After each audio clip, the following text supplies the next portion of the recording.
Pellin puhdistus. Jos oikein pinttynyttä likaa, tuolla näkyy vielä jonkun verran siellä uunissa palanutta rasvaa ja sun muuta hiilihydraattia. Tuo on kiinni, niin yllättävää kyllä.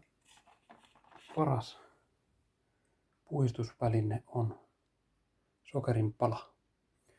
Kävin just tuossa ostamassa paketillisen ihan tätä hommaa varten. Muuhunhan tuota ei nykyään tarvitse. Tällä kun lähtee, laittaa vähän vettä tuon näköä ja sitten lähtee tällä näin jyssäämään, niin ei mene tuo pinta tuosta pellistä tilalle.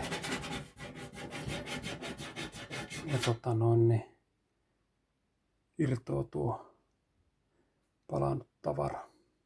Yllättävän helposti. Toki näitä tässä nyt kuluu aika paljon